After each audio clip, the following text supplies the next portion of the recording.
Muy buenas tardes, queridos hermanos. Vamos a comenzar entonces este espacio para expresar lo que consideramos son objeciones a la nueva doctrinas universalistas en el ámbito adventista. Le vamos a dar el espacio al hermano Johan para que nos dirija en oración. Vemos, Padre que estás en el cielo, te damos gracias, Señor, por este momento en el que estamos reunidos para estudiar tu palabra. Permita, Señor, que la promesa de Santiago 1 y el versículo 5 sea una realidad en nosotros, en el cual en ella está escrito de que el que carece de sabiduría pídala a Dios, el cual da generosamente. Queremos suplicarte que nos ayudes para que al escudriñar las escrituras podamos ver claramente la verdad. Queremos pedirte que nos ayudes para que siempre, Señor, en todo lo que digamos sea para la honra y gloria de tu nombre. Bendice a cada oidor, Señor, que estará atento a este mensaje. Te ruego que tu Espíritu Santo nos bautice en esta hora para que no sea nuestro pensar, sino el pensar tuyo, Señor, y el cual podamos expresar en este momento.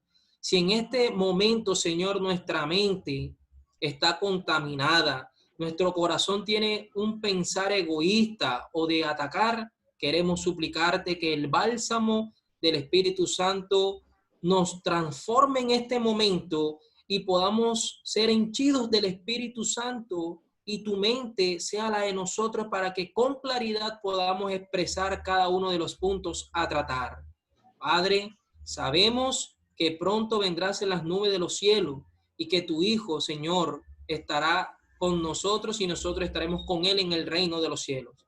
Pero mientras eso llega, queremos suplicarte que siempre tu palabra sea la que prime en nuestras vidas y que vivamos por ella, que siempre estemos en el sendero de la luz y que usted nos ayude a que como misioneros podamos hablarle del amor de Cristo a aquellos que aún no te conocen y que también podamos, Señor, hablarle del amor de Cristo a aquellos que por X o Y motivo se han desviado de tu verdad. Queremos pedirte que nos acompañes, Señor, y que sanciones y selles esta reunión con tu Espíritu Santo, que es lo que más necesitamos urgentemente en este momento. Te pedimos, Señor, que en el nombre de Jesús nos hayas escuchado y nos respondas según sea tu divina y santa voluntad. En el nombre de Jesús, amén. Amén, amén. Bueno, para poner un poquito en contexto, en esta tarde todos vamos a estar en sintonía con una temática que nos ha preocupado a nosotros como adventistas del séptimo día. Entendemos que hay unas doctrinas eh, que se llaman doctrinas universalistas, que no son nuevas, vienen desde el siglo segundo más o menos, y estas doctrinas enseñaban en ese momento, en ese tiempo, que todas las personas que morían, sean por decirlo así, justas o injustas, iban derecho al cielo. Sin embargo, esa es una doctrina que nunca hemos aceptado porque entendemos que los muertos nada saben, no creemos en la inmortalidad propia del alma, pero últimamente hemos visto cómo esta doctrina ha tomado una nueva forma y ahora, a pesar de que acepta de que en estos momentos los muertos nada saben, en algún momento de la historia de este planeta o de este mundo, Dios indefiniblemente va a salvar a todos, tanto justos como injustos, y entre esos también Satanás y sus ángeles. Entonces, en ese marco, en ese contexto, vamos a estudiar algunas posturas que podrían de alguna forma refutar esta doctrina y cómo esta doctrina ataca directamente a nuestras doctrinas adventistas, lo que nosotros ya tenemos conocimiento, hemos testeado nuestras doctrinas y sabemos que es un ataque a nuestras doctrinas. Entonces, vamos a darle paso a la primera ponencia. En este caso sería quién el que va a comenzar o la persona que va a comenzar.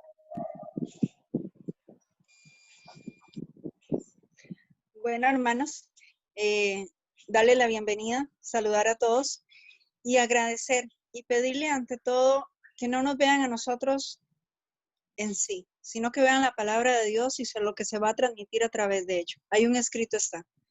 La misma palabra de Dios dice que en el ser humano nada bueno hay.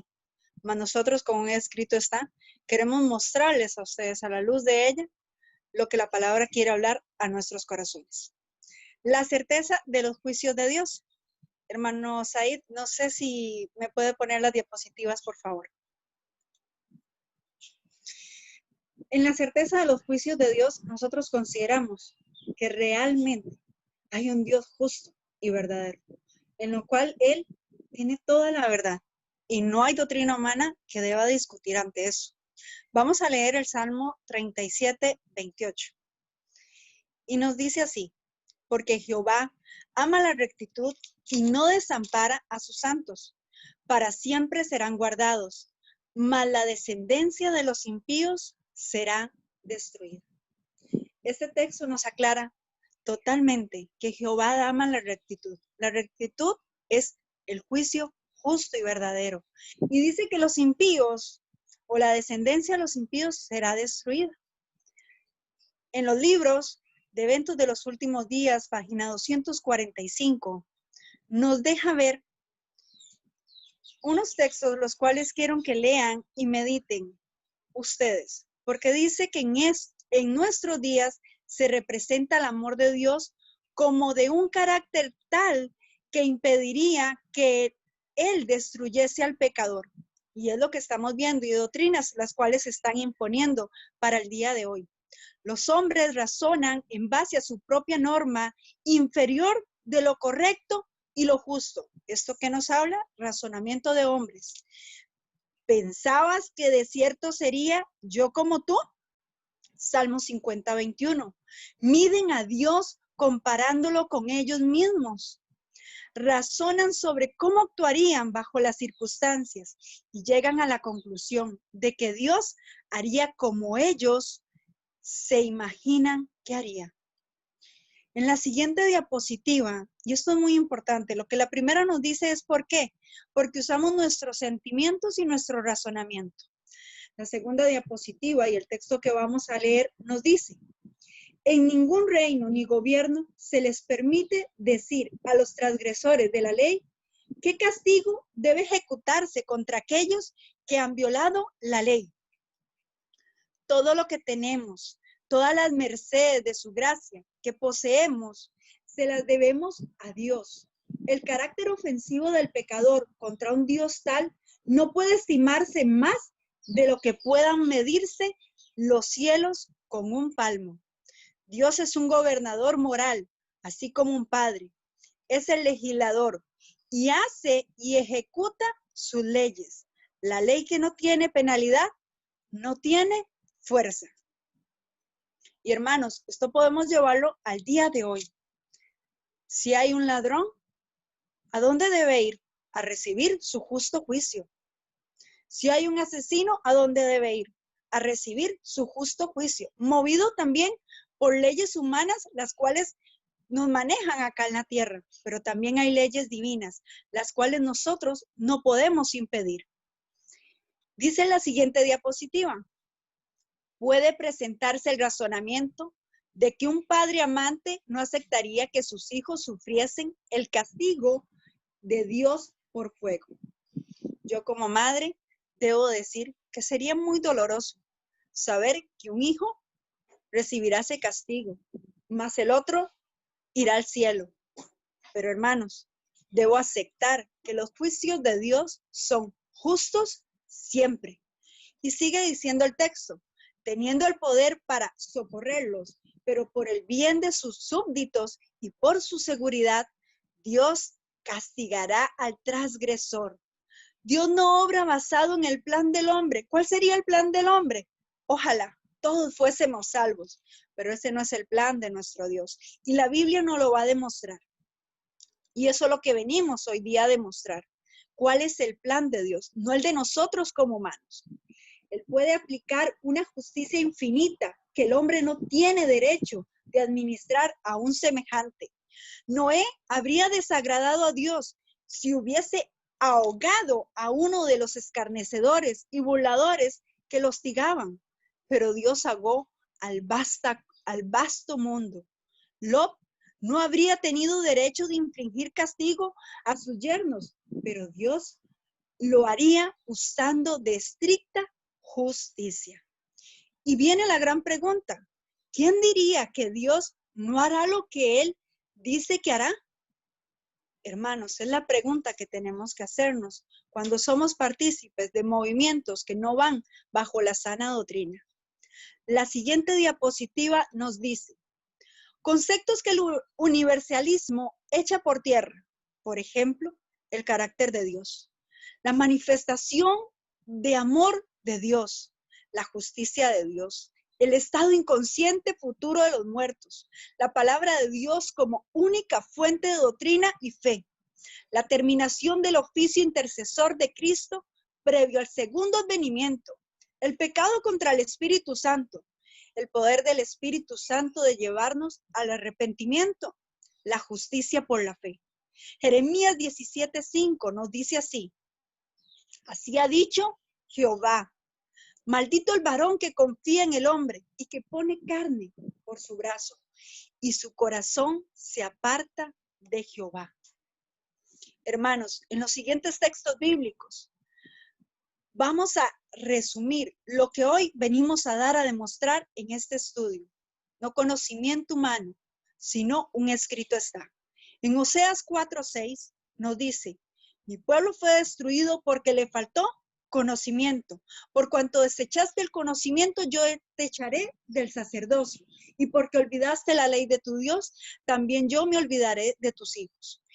He marcado en negrita y subrayado: por cuanto desechaste el conocimiento. Hoy le pedimos a cada uno de ustedes y a ciertas personas en especial, por favor escuchen esto. Por cuanto desechaste el conocimiento, no desechemos. Todo tiene que estar basado en un escrito. Está, no en mi palabra, no en mi sentimentalismo, no en lo que yo estoy viviendo. Jeremías 17:5 lo vuelvo a recalcar. Así ha dicho Jehová, maldito el varón que confía en el hombre. Por eso hoy clamo y pido a cada uno de ustedes que no se deje basar en las palabras que nosotros vamos a decir. Que todo lo que se diga acá sea escudriñado. Y cada vez que ustedes escuchen un predicador, hagan esto. Escudriñen si lo que se está diciendo es un escrito está o no. De lo contrario, al seguir hombres, estamos siendo malditos. La palabra de Dios es muy clara, porque no podemos ser seguidores de hombres, sino seguidores de un escrito está. Eclesiastés 7:29 nos dice: he aquí solamente esto hallado, que Dios hizo al hombre recto, pero ellos buscaron muchas imaginaciones o perversiones. ¿Qué quiere decir esto? Basados en lo que nosotros queremos, bajo razonamiento, sentimentalismo humano. Mateo 24:37 al 29 nos dice: mas como en los días de Noé, así será la venida del Hijo del Hombre. Como en los días antes del diluvio, estaban comiendo y bebiendo, casándose y dándose en casamiento, hasta el día en que Noé entró en el arca. Y recalco nuevamente, y marco, y no entendieron, hasta que vino el diluvio y se los llevó a todos. Así será también la venida del Hijo del Hombre. Hermanos, ¿cuántos de nosotros? Y por eso, vuelvo a recalcar, venimos a realizar este estudio, porque seguimos en nuestras doctrinas, basándonos en lo que dice un hombre, sin ir a escudriñar, sin estudiar por nosotros mismos. No escuchó la palabra del Señor y obedeció. ¿A quién estás escuchando? ¿A un hombre? Claro, si escuchas a un hombre es muy difícil entender, pero si vas a la Escritura estableces una relación con el Señor. Y dice: los entendidos entenderán. Segunda de Corintios 4:4 nos dice: en los cuales el Dios de este siglo cegó el entendimiento de los incrédulos, para que no les resplandezca la luz del Evangelio. Hermanos, prestemos mucha atención. ¿Quién nos está cegando el entendimiento? ¿Quién está poniendo en nosotros doctrinas equivocadas y las cuales estamos siguiendo? Porque, vuelvo a repetirlo, no mantenemos una relación con Dios.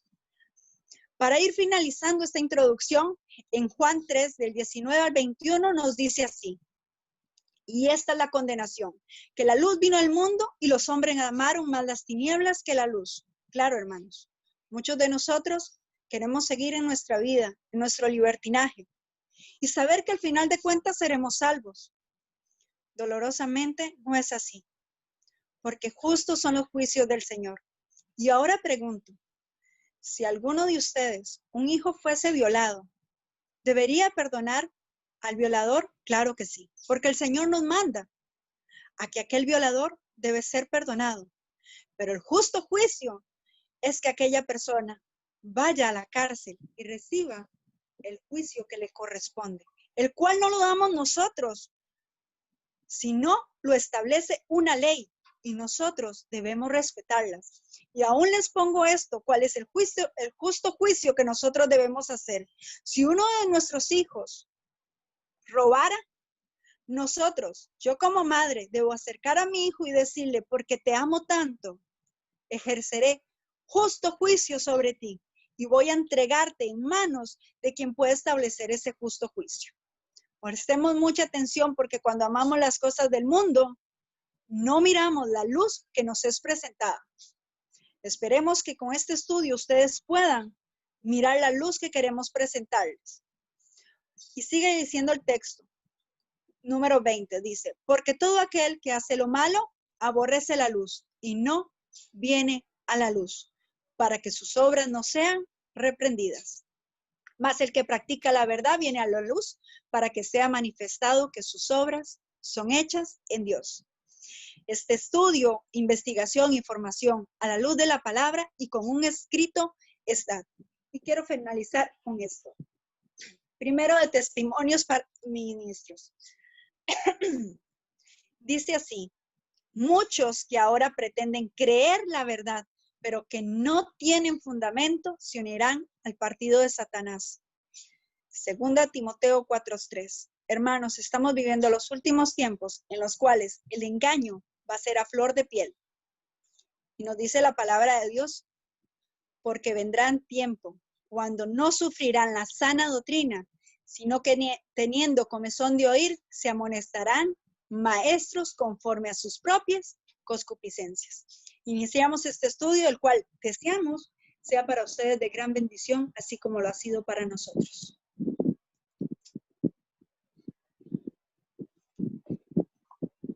Muchas gracias, hermana Mónica, por esa introducción. Entonces, en este momento le vamos a dar el paso al siguiente participante. Listo, muy buenas tardes. Espero que se encuentren muy bien. Yo quiero que me ayudes con las diapositivas, Said. Vamos a mencionar dos temas sencillos que, en primer lugar, es el tema del pecado imperdonable, según textos como Mateo 12:32 y Marcos capítulo 3, versículo 29. También, en segunda instancia, hablaremos un poco acerca de la expresión muchos, todos, todo, en algunos pasajes del Nuevo Testamento. Entonces quisiera comenzar invitándoles para que me acompañen en el libro de San Mateo, el capítulo 12, y me gustaría, pues ahí no sé si la puedes colocar. Vamos a ir al libro de San Mateo, el capítulo 12, y en primer lugar vamos a hablar del universalismo y la blasfemia contra el Espíritu Santo. Vamos a ir al libro de San Mateo, el capítulo 12, vamos a ir al versículo 31, y vamos a responder a tres preguntas. Estas tres preguntas pudiéramos extraerlas, no, vamos a detenernos en las preguntas, vamos a mirar las preguntas, la siguiente, muy bien, vamos a detenernos allí. El versículo 31 dice, por tanto os digo, todo pecado y blasfemia será perdonado a los hombres, mas la blasfemia contra el Espíritu Santo no les será perdonada. Ahora, para responder a esta temática deberíamos hacernos, o por lo menos del texto se desprenden tres preguntas. La primera de ellas es, ¿qué significa la blasfemia contra el Espíritu Santo? Aunque no es el objeto o la frase principal, sino también vamos a hablar acerca de la extensión del tiempo, es importante saber qué es la blasfemia contra el Espíritu Santo. En segundo lugar, ¿qué extensión de tiempo, vamos a hablar de tiempo, qué extensión de tiempo está disponible para todo pecado y blasfemia que cometan los hombres, para que les sea perdonada? ¿Será que tiene un límite o es algo que no va a tener límite? Y en tercer lugar, ¿cuál es la extensión de gracia para la blasfemia contra el Espíritu Santo? Estas son las tres preguntas básicas que podemos analizar de estos textos. Y vamos a avanzar. Vamos a mirar la primera pregunta. ¿Qué significa la blasfemia contra el Espíritu Santo? ¿Qué significa? Bueno, algunos pasajes alusivos que pudiéramos utilizar para el estudio: Hechos 2:38, Efesios 1:7, Primera de Juan 1:9, donde dice que todo pecado y blasfemia será, Primera de Juan 1:9, donde dice que si confesamos nuestros pecados, Él es fiel y justo para perdonar todos nuestros pecados y limpiarnos de toda maldad. Incluso el capítulo 2 de Primera de Juan, el versículo 2 dice: y Él es la propiciación por nuestros pecados, y no solamente por los nuestros, sino también por los de todo el mundo. Es importante la expresión todo el mundo. ¿En qué contexto? Lo vamos a mirar más adelante. Isaías 55:7, Salmo 32:5. Para todo aquel que confiesa su pecado está la provisión de Dios de perdonar. Efesios 4:30 nos dice acerca de cerrar el corazón al Espíritu Santo. Efesios 4:30 nos dice: no contristáis al Espíritu Santo con el cual fuisteis sellados para el día de la redención. Muy bien. Juan 16, versículos 7 y 8 es muy pertinente, pues nos dice que el Espíritu Santo es aquel que nos convence de pecado, de justicia y de juicio, en el versículo 7 y el versículo 8. O sea que el Espíritu Santo, cuando es rechazado, se está caminando para tomar esa decisión, o el camino para rechazar y blasfemar contra el Espíritu Santo. Pudiéramos verlo desde dos perspectivas: a un caso puntual o algo que es progresivo. Según el comentario bíblico adventista de Mateo 12:31, dice que la blasfemia contra el Espíritu Santo, o sea, el pecado imperdonable, consiste en la resistencia progresiva a la verdad y culmina en una decisión final e irrevocable en contra de ella, hecha deliberadamente y sabiendo muy bien que al proceder así se está escogiendo seguir una conducta propia que se opone a la voluntad divina. La conciencia está cauterizada por la resistencia continua a las impresiones del Espíritu Santo, y quien está en esa situación difícilmente comprende que ha hecho la decisión fatal. Puede también ocurrir que simplemente no se llegue nunca a hacer la decisión de actuar en armonía con la voluntad de Dios. Bueno, y esto se extrae de un pensamiento del libro de Deseado a toda la gente. Quien lo quiera lo puede leer, de la página 290, 291 lo puede leer. Vamos a avanzar. Bueno, siendo que la blasfemia contra el Espíritu Santo es colocada en un contexto de advertencia, es necesario leer el versículo 32 en español. Mira lo que dice Mateo 12, versículo 32. Mateo capítulo 12, versículo 32. Dice la Escritura: a cualquiera que dijere alguna palabra contra el Hijo del Hombre, le será perdonado. Pero dice allí: pero al que hable contra el Espíritu Santo, no le será perdonado ni en este siglo, ni en el venidero. Ahora, había otra pregunta: la extensión de tiempo para la blasfemia contra los hombres, cualquier blasfemia que el hombre dé, pero también habla de un tercer tópico: la blasfemia contra el Espíritu Santo. Ahora, la expresión blasfemia o Espíritu Santo, espíritu, la he colocado en rojo en el versículo 31, blasfemia o neumatos, que viene de espíritu, y blasfemia, neumatos, blasfemia significaría blasfemia contra el espíritu. En el versículo 32 es muy importante, y no sé si de pronto Said me puedes colaborar allí con el cursor para que las personas puedan observar eso muy bien. Esa expresión, ese to es un artículo, to aioni, significaría esto, la expresión eterno, o por los siglos, algunos lo traducen así. Dice el contexto: ni en este touto, es este como un determinativo, en este el siglo, ni, oute significa ni, en to melonti significaría el venidero. Ahora, ¿qué significa esa expresión aioni y qué significa la expresión melonti? Es necesario utilizarlo para detallar o precisar lo que significa eterno y lo que significa venidero. Ahora, según esto lo hemos sacado del documento, del manuscrito que se utilizan del Nuevo Testamento, de Nestlé, y ahí está la referencia. Aioni significa siempre, o siglos, un espacio de tiempo, una edad. Melonti significa algo futuro, habría de venir, habrían o estar a punto de, algo que va a ocurrir posteriormente.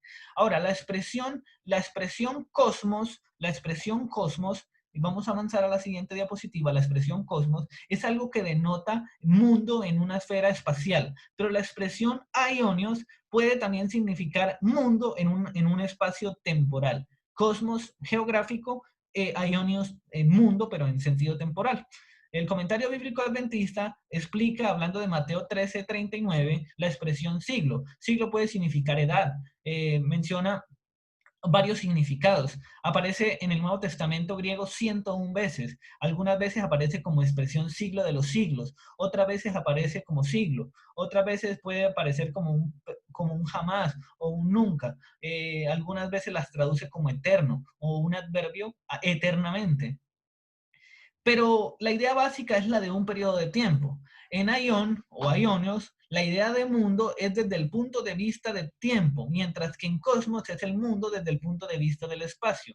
Hablar del fin del siglo es diferente o se utiliza para diferenciarlo, hablarlo del fin del mundo, cuando se refiere a los acontecimientos finales de la historia de este mundo. Ahora, vamos a avanzar. Ahora, algunas personas podrían decir, bueno, la expresión eterno o la expresión aionios o el hebreo olam puede tener una connotación limitada. Bueno, esto podría ser. Sin embargo, es algo que tiene una permanencia.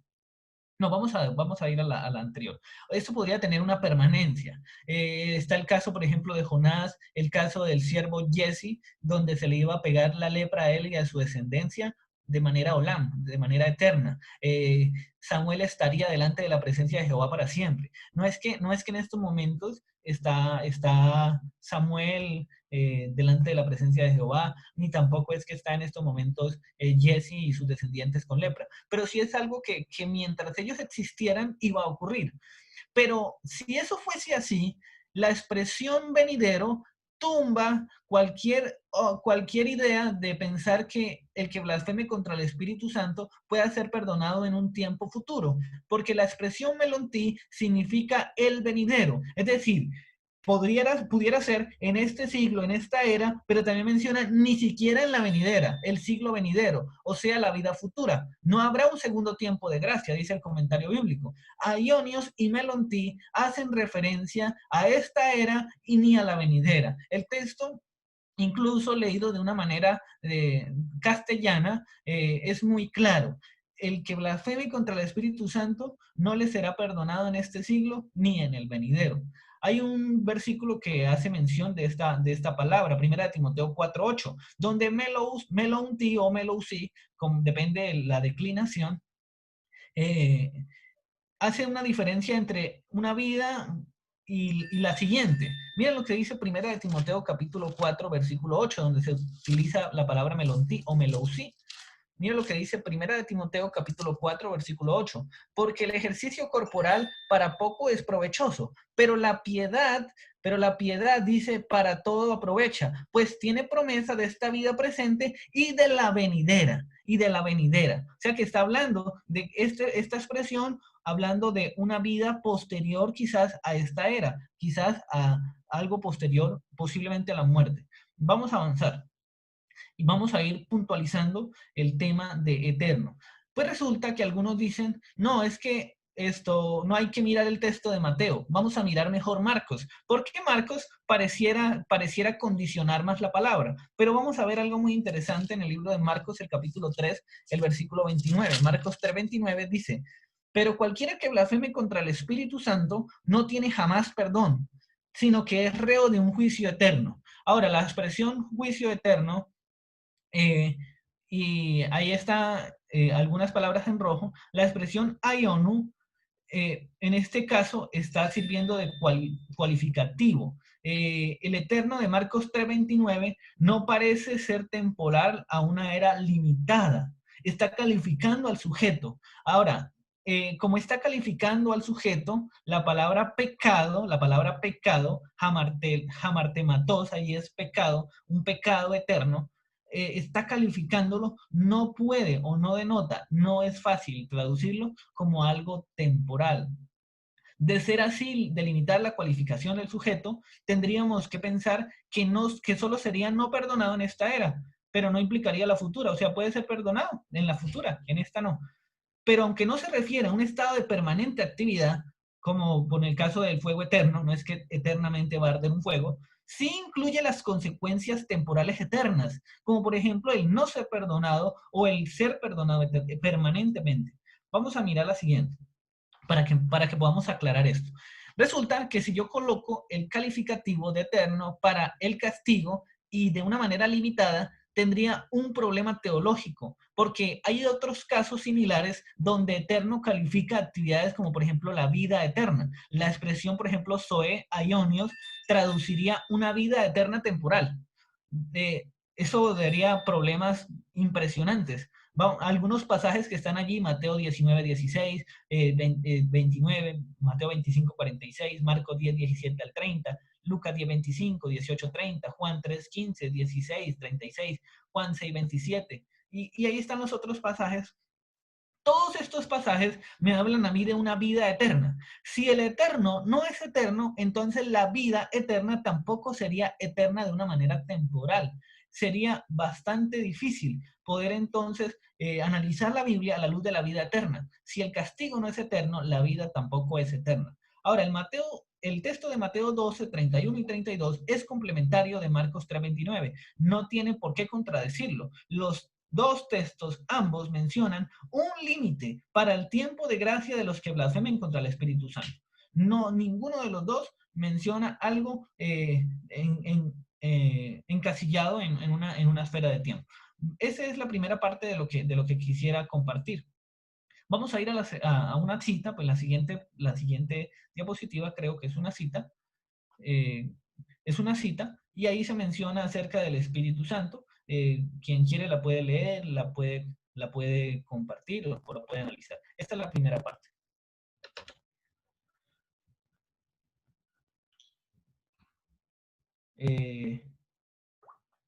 Sería comenzar la segunda. ¿Continúos ahí?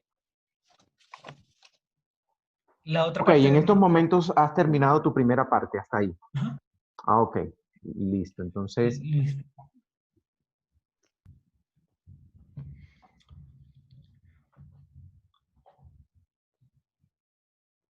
Listo. Bueno, un punto importante también del tema del universalismo es la manera absolutista en que se utiliza la palabra todos o todo o muchos. La siguiente diapositiva vamos a introducir la temática de la expresión todo o todos. Análisis de la expresión todos y su relación con Apocalipsis 1:7. Y para eso, pues es necesario que vayamos a Apocalipsis capítulo 1, versículo 7.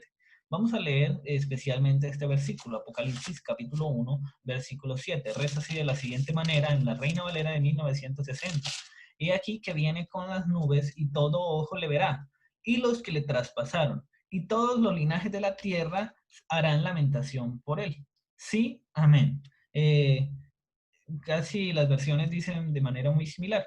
Sin embargo, cuando leemos el versículo, surgen dos preguntas. La primera de ellas es, ¿la expresión todo ojo le verá se refiere a todos los que están vivos? Es decir, incluiría a todos los seres que hay en el universo, incluyendo a los seres de otros mundos. En caso de que hubiesen animales vivos, incluiría a los animales. No sé, ¿de qué manera la expresión todo es todo? ¿Es de manera absolutista? Y la segunda pregunta es, el hecho de que menciona aún los que le traspasaron, ¿esto incluye también a todos los que han muerto? ¿Eso podría incluir a todos los que han muerto o a todos los que han ofendido a Dios en todas las épocas, en toda la historia, desde el primer muerto hasta el último que vaya a morir antes de que Cristo venga? Bueno, para eso vamos a mirar algunos detalles que podemos analizar del texto y de otros versículos del Nuevo Testamento. La expresión en Apocalipsis 1:7 en griego reza de la manera que está allí en la diapositiva. No coloqué la expresión en rojo, pero me puedes ayudar con el cursor. La palabra paz, más así, sube un poco, eso, por allí, la siguiente, eso, esta. La palabra paz, la palabra oftalmos significa todo ojo. Paz en griego puede significar paz, pasa o pan, depende el caso, si es femenino o neutro. Se puede traducir como todos, todo, todas o cada uno. Y la expresión oftalmos muy parecida a lo que hoy conocemos como un oftalmólogo, algo que viene de los ojos, toda vista, todo ojo. Esta frase, todo ojo, debe ser analizada. Ahora, cuando miramos la expresión todo en otros pasajes de la Biblia, lo entendemos de una manera no absolutista. Vamos a mirar algunos ejemplos, vamos a avanzar. Algunos pasajes sí parecen indicar una inclusión absoluta. Juan 12:32, por ejemplo, nos dice que cuando Cristo sea levantado de la tierra, a todos atraería hacia él. Primera de Corintios 15:22 es un versículo muy utilizado también, donde nos dice en Primera de Corintios 15:22, porque así como en Adán todos mueren, así también en Cristo todos serán vivificados. Sin embargo, cuando uno mira el versículo 21, dice, porque cuanto la muerte entró por un hombre, también por un hombre la resurrección de los muertos. O sea que nosotros podemos hacerle preguntas al texto. Aunque pareciera ser absolutista, cuando le hacemos preguntas al texto, tendríamos dificultades con ser absolutistas. Por ejemplo, si yo digo que en Cristo, o que por causa del pecado, todos mueren, debería yo entonces decir que por causa del pecado también Cristo debió morir. Y sabemos que Cristo es un caso excepcional. Vamos a mirar, por ejemplo, en 1 Timoteo 4:10, 1 Timoteo capítulo 4, dice allí en 1 Timoteo, en el capítulo 4, dice así.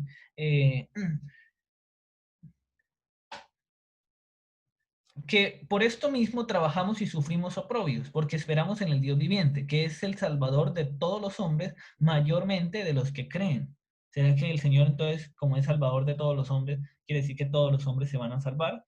Pareciera decir que sí. Romanos 5, por ejemplo, Romanos 5, versículo 17, es un versículo muy interesante también, donde dice, pues por la transgresión de uno reinó la muerte, mucho más reinarán en vida por uno solo, Jesucristo, los que reciben la abundancia de la gracia y el don de la justicia. Así como por la transgresión de uno vino la condenación a todos los hombres, de la misma manera por la justicia de uno vino a todos los hombres la justificación que da vida. Ahora, ¿será que por la vida de Jesús todos los hombres son justificados? Si eso fuese así, entonces el texto también debería decir que por la desobediencia de Jesús tuvo que morir, porque el todo no se puede aplicar en un lado sí y en un lado no. O sea, depende del contexto. Cuando ustedes leen Romanos 5, hay una claridad. Adán pecó y por causa de su pecado la muerte pasó a todos los hombres. Sin embargo, hay una excepción. Jesús sí muere, pero no por causa de su pecado, sino por causa de redimir los pecados de todos los que habían pecado, aunque él no había pecado, como dice Hebreos 4 en el versículo 15. Ahora, todo y todos puede ser utilizado genéricamente. Vamos a mirar algunos pasajes. Mateo capítulo 3, versículos 5 y 6. San Mateo capítulo 3, versículos 5 y 6. Dice allí, y salía a él Jerusalén y toda Judea y toda la provincia de alrededor del Jordán, y eran bautizados por él en el Jordán, confesando sus pecados. Ahora, si la expresión toda Judea significa toda la población de la región de Judea, tendríamos que pensar que ninguna persona fue excluida de ir a escuchar el mensaje que Jesús estaba dando, que Juan el Bautista estaba dando junto al río Jordán. Sabemos que no. Muchos fueron, algunos fariseos fueron incluso para mirar cómo atraparlo en alguna mentira. Mateo 10:22, por ejemplo, nos dice en Mateo el capítulo 10, el versículo 22, nos dice lo siguiente, y seréis aborrecidos de todos por causa de mi nombre, mas el que persevera hasta el fin, este será salvo. Todos no puede significar de manera absoluta a todos los seres humanos, porque no todos los seres humanos aborrecen a los que siguen la palabra de Cristo. Tampoco podría incluir a los que están muertos, porque los que están muertos no pueden aborrecer mientras están en muerte, según pasajes como Eclesiastés el capítulo 9. Más bien menciona que serán aborrecidos de todos en una manera genérica. Todos aquellos que se opongan al mensaje del Evangelio, obviamente van a rechazar y llegará un momento en el que no habrán grupos neutrales. Por ejemplo, Juan 3:26 es un pasaje muy interesante también. Juan capítulo 3, versículo 26, dice lo siguiente. Y vinieron a Juan y le dijeron, Rabí, mira que el que estaba contigo al otro lado del Jordán, de quien tú diste testimonio, bautiza, y todos vienen a él. Ahora, cuando la expresión dice todos vienen a Él, no puede significar tampoco todos de manera absoluta, ni siquiera que todos se bautizaron. No, todos los que aceptaban el mensaje del Evangelio en Jesús, aceptaban y eran bautizados. Es diferente. Filipenses capítulo 4, en el versículo 13 dice, todo lo puedo en Cristo que me fortalece. Pero cuando uno mira el contexto, ese todo no incluye lo negativo. Ese todo tiene un límite. Él había aprendido a soportar por causa del amor de Cristo Jesús y pasaba penas, pasaba tribulaciones, persecuciones. Y lo había aprendido a soportar por el amor de Cristo. Aún así, el versículo 8 nos dice, todo lo honesto, todo lo puro, todo lo amable, todo lo que es de buen nombre, si hay virtud alguna, si hay algo digno de alabanza, en eso pensad. O sea que el todo tiene un límite. Otros pasajes, por ejemplo, 1 Timoteo 4, donde dice de que todo lo que Dios creó es bueno y nada hay que desecharse si se toma con acción de gracias. Cuando habla la expresión todo en 1 Timoteo 4, no incluye a una serpiente venenosa, no incluye que yo voy a comerme, voy a ser caníbal, entonces puedo comer todo porque el todo es todo. No, el todo tiene un limitante. El todo no es absoluto, sino de manera genérica. Vamos a avanzar. El versículo menciona, he aquí que viene con las nubes. Ahora, hay muchos más ejemplos de todo, donde todo no puede significar absolutamente. Sin embargo, el texto sí me dice a mí ese todo a qué se refiere. Decía allí, he aquí que viene con las nubes y todo ojo le verá, aún los que le traspasaron. Ahora, he aquí que viene con las nubes. El texto nos indica de personas que van a estar vivas cuando Cristo venga, pero también da una excepción, y el texto mismo explica cuál es esa excepción. Y aquí que viene con las nubes. Algunos textos paralelos, Mateo 24:30, donde nos menciona que Jesús vendría desde las nubes de los cielos. Dice allí Mateo 24:30, entonces aparecerá la señal del Hijo del Hombre en el cielo, y entonces lamentarán todas las tribus de la tierra, obviamente las que estén vivas, y verán al Hijo del Hombre viniendo sobre las nubes del cielo con poder y gran gloria. Hechos capítulo 1, versículos 9 al 11. Cuando Jesús asciende a los cielos, incluye que cuando Jesús venga, volverá del mismo modo en que lo habéis visto ir. O sea que será algo visible, no espiritualmente. Menciona los que le traspasaron. Algunos textos paralelos a esa expresión es, por ejemplo, Mateo 26:64. Mateo 26:64 nos dice así, Jesús le dijo, tú lo has dicho, y además os digo que desde ahora veréis al Hijo del Hombre sentado a la diestra del poder de Dios y viniendo en las nubes del cielo. O sea que algunos pasajes indican que unas personas que no estaban de parte de Jesús verán a Jesús venir en gloria o lo verán, o expresiones que se relacionan con la segunda venida. Otro pasaje, por ejemplo, Mateo 23 del 37 al 39, donde el Señor Jesús hace una analogía de la gallina cuando cuida a sus polluelos, y entonces le da una advertencia seria a Jerusalén. Ay, Jerusalén, Jerusalén, dice Mateo 23, allí en el versículo 39. Porque ahora os digo que desde ahora no me veréis hasta que digáis, bendito el que viene en el nombre del Señor. Los que le traspasaron, también la ciudad que dijo, crucifícale, crucifícale. Otras alusiones, Daniel 12:2, por ejemplo, en Daniel 12, en el versículo 2, nos habla de un grupo especial que está posterior a la resurrección general, pero que está en el momento en el que Miguel se coloca en pie en el santuario celestial. Dice que en aquel tiempo se levantará Miguel. Y el versículo 2 dice, y muchos de los que duermen en el polvo de la tierra serán despertados. Ahora hace una alusión, muchos. Unos para vida eterna y otros para vergüenza y confusión perpetua. Ahora, ¿en qué momento? Pues el contexto parece indicar que está hablando de un momento similar, no un momento tan lejano como lo parece decir Apocalipsis 20. Apocalipsis 20 sí hace una diferencia en un lapso de un grupo de los que mueren de los que son de la primera muerte y los que son de la segunda muerte, la primera resurrección, la segunda resurrección.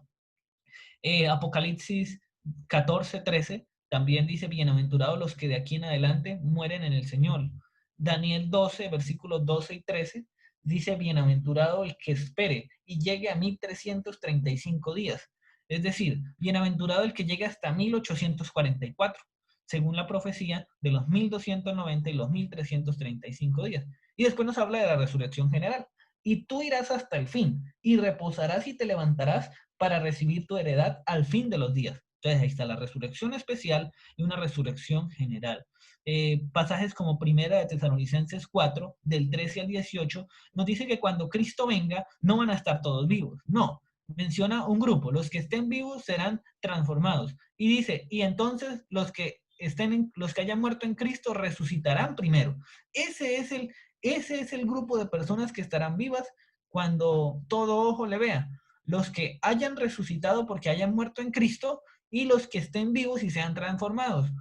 Segunda de Tesalonicenses 1:9, en cambio nos dice que algunos no tendrán la oportunidad de poder apreciar apreciar la presencia de Jesús por siempre. Al contrario dice, los cuales sufrirán pena de eterna perdición, excluidos de la presencia del Señor y de la gloria de su poder. Un grupo estará excluido de la presencia del Señor. Y en Apocalipsis 6, del 15 al 17, ante la venida de Cristo, se nos dice que un grupo exclamará y dirá, en Apocalipsis capítulo 6, el versículo 15, dice, y los reyes de la tierra, los grandes, los ricos, los capitanes, los poderosos, todo siervo y todo libre, se escondieron en las cuevas y entre las peñas de los montes, y decían a los montes y a las peñas, caed sobre nosotros, y escondednos del rostro de aquel que está sentado sobre el trono y de la ira del Cordero, porque el gran día de su ira ha llegado, y ¿quién podrá sostenerse en pie? ¿Quiénes son esos que gritan allí? Bueno, son un grupo de personas que se anteponen a los que sí van a estar en pie. ¿Cuáles son los que van a estar en pie? Bueno, el capítulo 7 responde y lo menciona de dos maneras, como los 144,000 o como una gran multitud. Vamos a avanzar. Siendo así, pudiéramos resumirlo como lo dice Ellen White, y más adelante lo estudiaremos más a fondo, pero ella menciona que los sepulcros se abren y muchos de los que duermen en el polvo de la tierra serán despertados, unos para vida eterna y otros para vergüenza y confusión perpetua.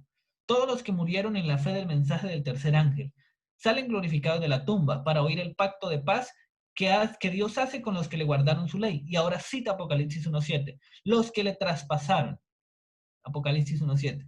Los que se mofaron y se rieron de la agonía de Cristo, y los enemigos más acérrimos de su verdad y de su pueblo, son resucitados para mirarle en su gloria y para ver el honor con que serán recompensados los fieles y obedientes. Es decir, que los que están vivos o los que pueden ver a Cristo en su venida, con la expresión todo ojo le verá, deben ser limitados por lo que dice el compendio de las Escrituras en general. No podemos incluir la expresión todos para hablar de todos los seres humanos que han existido. No, sino todos aquellos que cumplan con las especificaciones de Apocalipsis 1:7 y de los pasajes que están relacionados con él. Esto es lo que yo considero que significa la expresión todos. Muchas gracias, Juan, por este análisis que has hecho de estos pasajes. Abro el espacio para que alguien, si quiere compartir algo, mencionar algo al respecto. Ok, Gaby.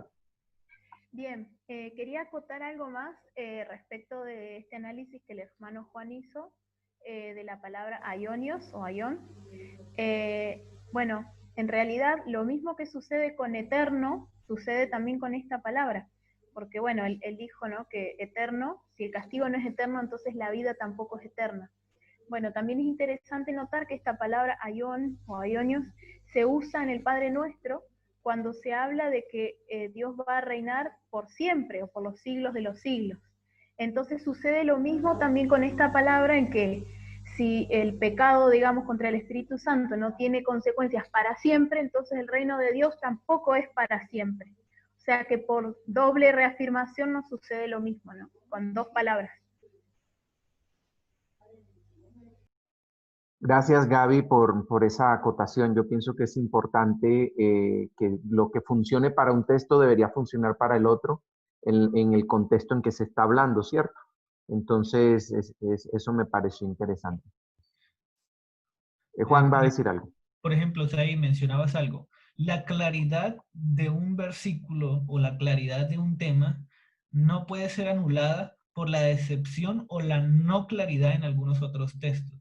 Hay verdades en la Biblia que son claras y no podemos entonces tomar algo que pareciera decir o que no es tan claro, que parece encriptado, y tomarlo como la postura general de la Biblia. Creo que la Biblia entonces se contradeciría en muchas cosas. No, no es así. Más bien hay que analizar esas excepciones. Ok, muchas gracias, Juan. Entonces vamos a dar paso a la siguiente exposición. Vamos a darle el espacio a la hermana Caterine para que ella tenga su parte. Creo, perdón, que Mónica quería hacer una acotación. Ok, Estaba listo, levantando listo. la mano. Listo, Moni. Creo que, gracias, no se preocupe. Creo que es muy importante que nosotros, para poder reafirmar esto, al ser humano a veces le gusta verlo hacia sí mismo. Y humanamente nosotros muchas veces decimos, yo no tengo problema con nadie, pero yo no conozco a todos para decir que yo no tengo problema con nadie. Me refiero a cierto tipo de personas. O cuando nosotros humanamente decimos, es que yo los quiero a todos. No conocemos a todos. Entonces es una reafirmación que hacemos humanamente porque así hablamos y dialogamos, pero no reafirma que ese todos sea generalizado. Entonces quería hablarlo humanamente para que pudiéramos también entenderlo. Creo que voy a colocar una diapositiva yo para mí de esas dos cosas que dijeron ustedes, muy importantes. Gracias. Ok, gracias, Moni, por tu participación. Ok, hermana Kate, ¿usted me recuerda el nombre de su ponencia para ponerla, por favor? Sí, la expiación final del pecado según el santuario. Bien, yo voy a hablar acerca de dos interrogantes que me surgen con esta teoría de que todos serán salvos y que entrarían en contradicción con la doctrina del santuario, que nosotros creemos que explica el plan de salvación. Entonces ahora quiero que revisemos en unos poquitos minutos solo dos aspectos muy reducidos. El estudio de la doctrina del santuario es muy importante y cada uno debiera revisarlo. Pero en este momento solamente vamos a revisar, como digo, dos aspectos para responder a estas dos interrogantes que voy a plantear. La primera dice, si consideramos que todo el plan de salvación está explicado en el santuario de Israel, ¿hay alguna referencia de lo que pasaba con el macho cabrío llevado al desierto? ¿Podemos concluir que era rescatado o restaurado posteriormente? Bueno, respecto del ritual bíblico que se realizaba en el día de la expiación, que vemos registrado en Levítico 16, nos enseña acerca del destino final del gran engañador, Satanás. Este ritual, que se efectuaba con el segundo macho cabrío, ilustraba cómo Dios y su pueblo se liberaban cada año del diablo en ese día especial.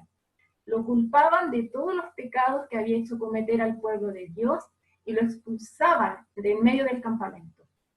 Este ritual anticipaba la manera en que Dios terminaría con el mal y con su autor en el fin del mundo. Levítico 16, del 5 al 22, nos dice, y de la congregación de los hijos de Israel tomará 2 machos cabríos para expiación y un carnero para holocausto, y hará traer Aarón el becerro de la expiación que es suyo, y hará la reconciliación por sí y por su casa. Después tomará los 2 machos cabríos y los presentará delante de Jehová a la puerta del tabernáculo de reunión, y echará suertes Aarón sobre los 2 machos cabríos, una suerte por Jehová y otra suerte por Azazel, y hará traer a Aarón el macho cabrío, sobre el cual cayere la suerte por Jehová, y lo ofrecerá en expiación, mas el macho cabrío, sobre el cual cayere la suerte por Azazel, lo presentará vivo delante de Jehová, para hacer la reconciliación sobre él, para enviarlo a Azazel al desierto. ¿Puede avanzar, hermano Said, por favor? Bien. El Eterno y Azazel son 2 seres antagonistas, y los 2 machos cabríos los representan. ¿Qué significa Azazel? Bueno, la palabra está compuesta por 2 raíces. Dios fiero, Dios macho cabrío o demonio. También ángel caído. Esto lo saqué del libro Promesas Gloriosas del Santuario del Pastor Traeger. Él hace esta aclaración de lo que significa este término Azazel.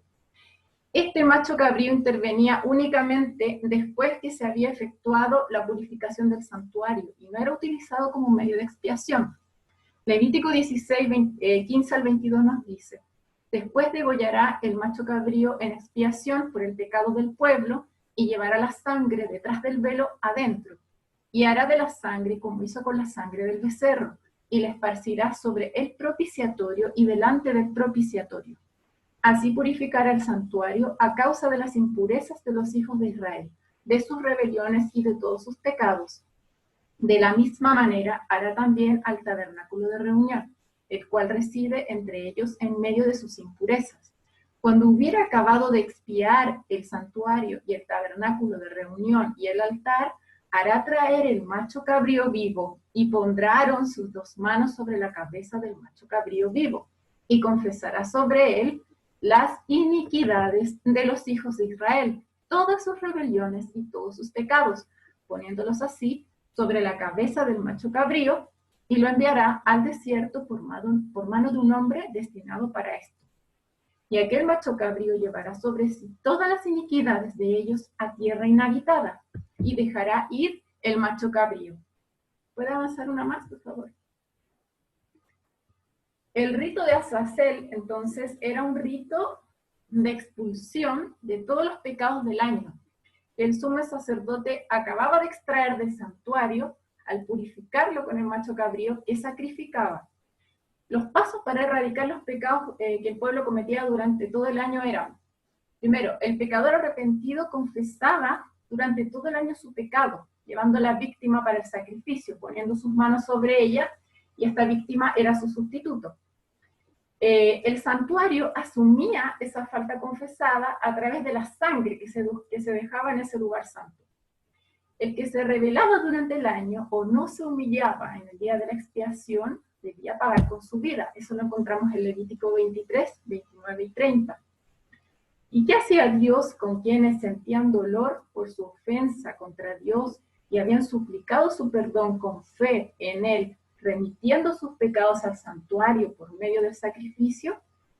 Dios los había perdonado durante el año a estas personas y se había hecho cargo de esos pecados.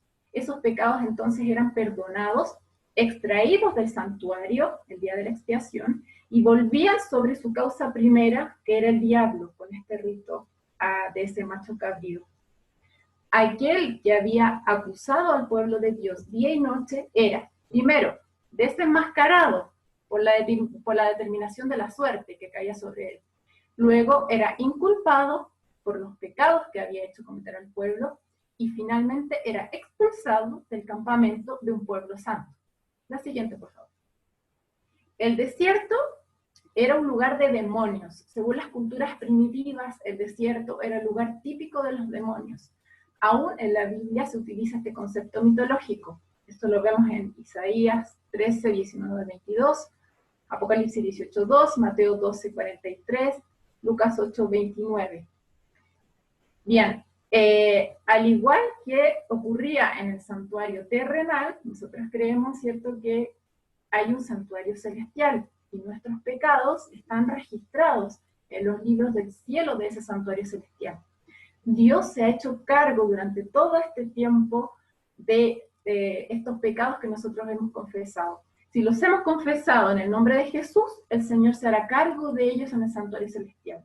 Una vez que sean borrados de los registros celestiales en el juicio, Dios encarará a Satanás y lo inculpará de todos esos pecados que los indujo a cometer, arrojándolo a un mundo transformado en un desierto, que sería el milenio, y posteriormente destruido, como vemos en Apocalipsis 20, 10.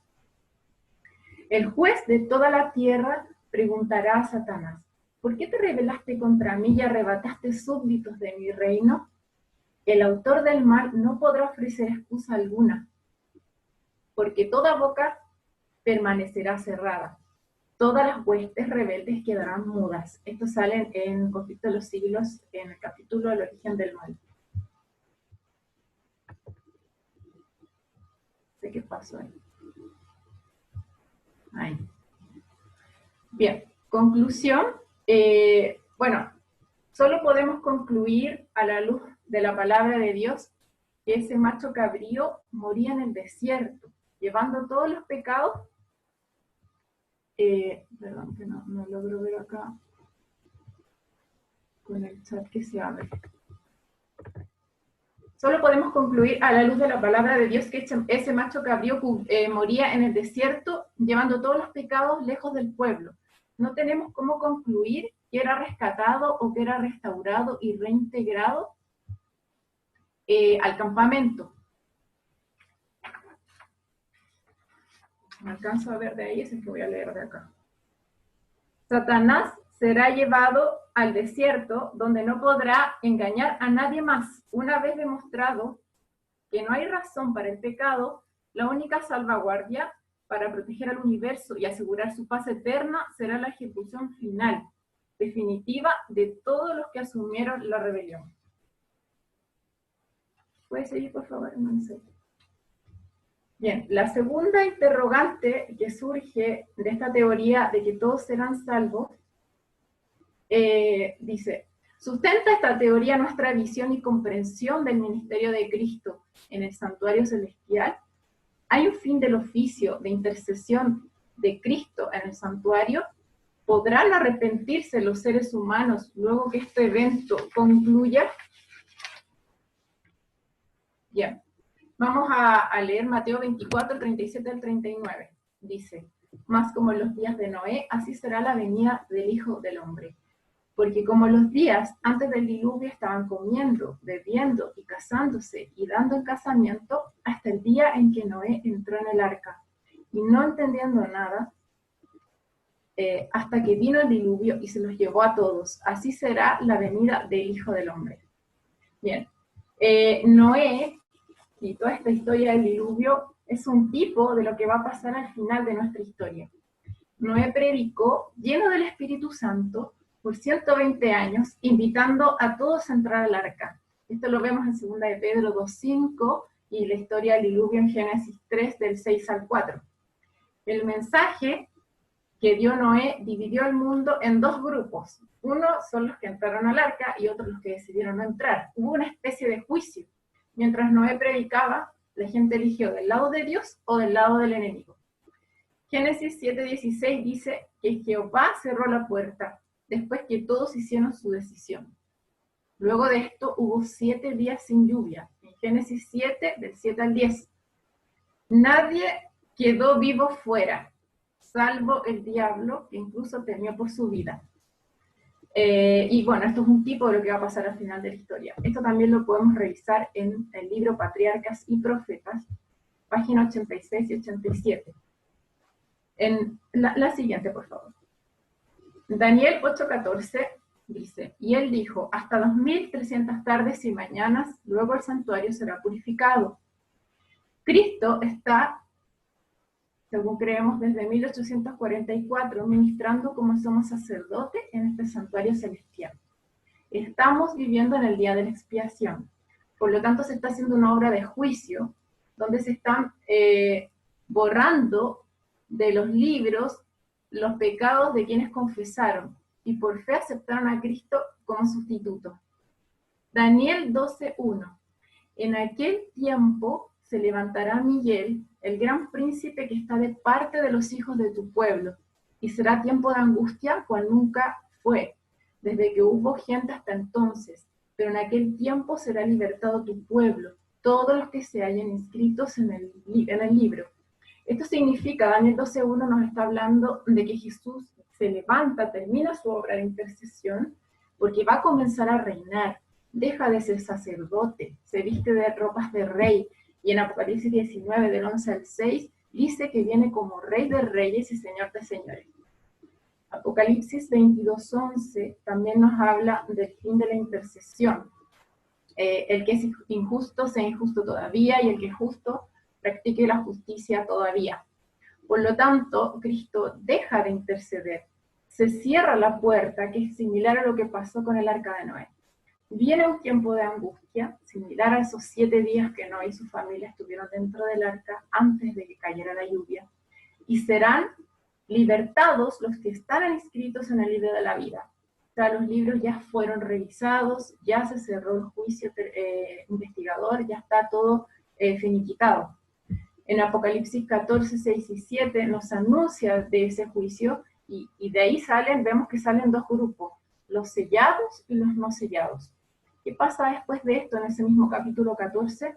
Cristo viene con una hoz en su segunda venida a buscar la uva, porque ya dice que la mies, que son los justos, está madura, y la uva, que son los impíos, también está madura. La siguiente, por favor. No sé si estoy...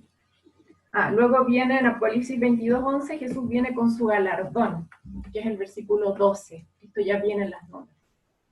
Pronto se dirá en el cielo, hecho es, el que es injusto sea injusto todavía, y el que es inmundo sea inmundo todavía. Y el que es justo practique la justicia todavía, y el que es santo santifíquese todavía. He aquí yo vengo presto, y mi galardón conmigo, para recompensar a cada uno según sea su obra. Apocalipsis 22:11 y 12. Cuando se promulgue esa decisión, todo caso estará ya decidido.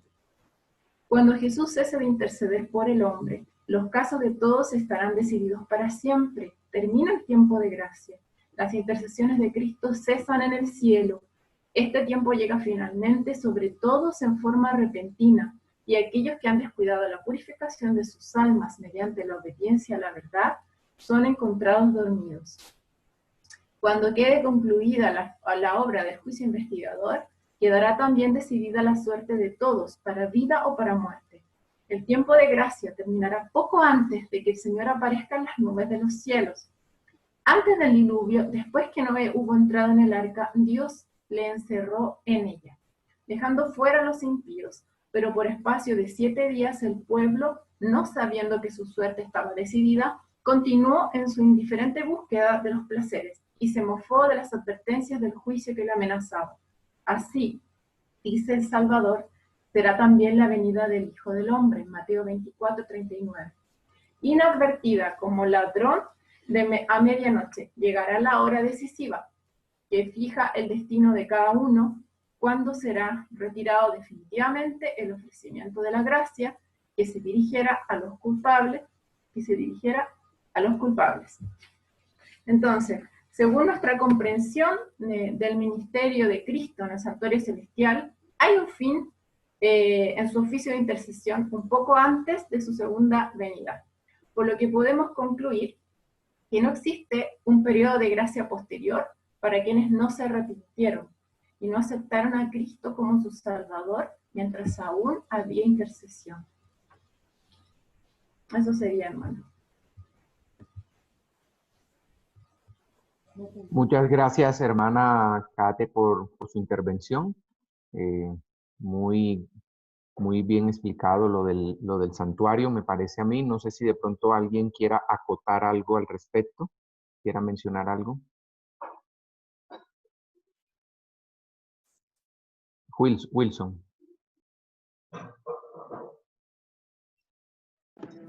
Bueno, simplemente quería nombrar lo que dice Apocalipsis 15:8. Apocalipsis 15:8. No sé si la hermana Erika me hace el favor de leer Apocalipsis 15:8, por favor. Y el hermano Joan García me busca Segunda de Crónicas 5:13 al 14. Segunda de Crónicas 5:13 al 14. ¿Y quién más? La hermana Mónica me busca Segunda de Crónicas 7:1 al 2. Segunda de Crónicas 7:1 al 2.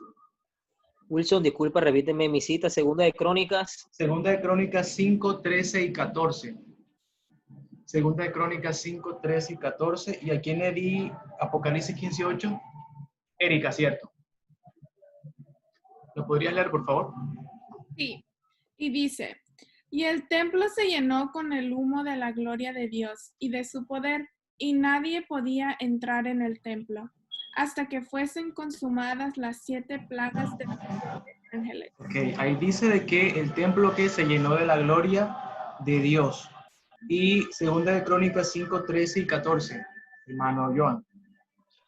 Dice, hacían sonar pues las trompetas y cantaban al unísono, alabando y dando gracias a Jehová, y sucedió que mientras ellos alzaban la voz al son de las trompetas, de los címbalos y de los otros instrumentos de música, y alababan a Jehová diciendo, porque Él es bueno, porque su misericordia es para siempre. Una nube llenó la casa de Jehová, y no podían los sacerdotes estar allí para ministrar por causa de la nube, porque la gloria de Jehová había llenado la casa de Dios. Amén. Y segunda de Crónicas 7, 1 al 2. 1 y 2. Y cuando Salomón acabó de orar, descendió fuego del cielo y consumió el holocausto y las víctimas. Y la gloria de Jehová llenó la casa. Y no podían entrar los sacerdotes en la casa de Jehová, porque la gloria de Jehová había llenado la casa de Jehová. Ok, bueno, lo que describe Apocalipsis 15:8 es que el templo celestial, el lugar santísimo, la parte más interna del santuario, se llena de humo, ¿cierto? Y se llena de la gloria de Dios. Entonces, esto es una clara referencia al cese, al fin de la administración de Cristo en el santuario celestial. Ahora, el arrepentimiento de los impíos o de los seres humanos no es producido por ellos mismos, no es generado por ellos mismos, realmente es un don de Dios. El arrepentimiento Dios lo da y está conectado con la intercesión de Cristo en el santuario. Así que si Cristo deja de interceder en el santuario, no hay más, no está la posibilidad de arrepentirse, ¿cierto? Entonces vemos que en la cuarta y en la quinta plaga, dice la Apocalipsis 16, 9 al 11, que los impíos no se arrepintieron, ¿ok? Entonces es una Blasfemaron. y blasfemaron el nombre de Dios. Eso era todo. Sí, ya no está el Espíritu Santo en ellos, ya se retiró. Y siguen blasfemando contra ellos. Bien, hermano Wilson, gracias. Sí, yo creo que para cerrar es importante que volvamos al estudio del ministerio de Cristo en el santuario. Creo que es una doctrina que marca todo el plan de salvación y que no nos da pie para salirnos de ese marco, y que haya una posterior oportunidad para los perdidos, porque en el ministerio del santuario no se va a ir indefinidamente en el tiempo, y más después de que Jesús ya ha salido de allí. Eso también tiene un poquito de relación, lo habíamos mencionado la vez pasada, con las fiestas judías. No hay una octava fiesta, o sea, la fiesta número 7 clausura todo el plan de salvación. Wilson, ¿quieres decir algo? Ahora, hay un texto en Hebreos 7:25 que podría ser malinterpretado por algunos de los ponentes universalistas. Ahí dice que Cristo vive siempre para interceder por ellos. Entonces ese texto debe entenderse en el contexto del tiempo de gracia. No es que siempre por los siglos de los siglos va a haber la intercesión, porque allá en Levíticos decía que las lámparas del santuario iban a estar ardiendo continuamente para siempre. Pero evidentemente sabemos que esas lámparas están apagadas hoy en día. Entonces ese siempre es dentro de unos contextos específicos. Ok, muchísimas gracias, hermano Wilson. Bueno, entonces continuamos con la exposición de la hermana Tabitha Esther. El espacio es suyo, hermana, para que tenga su intervención.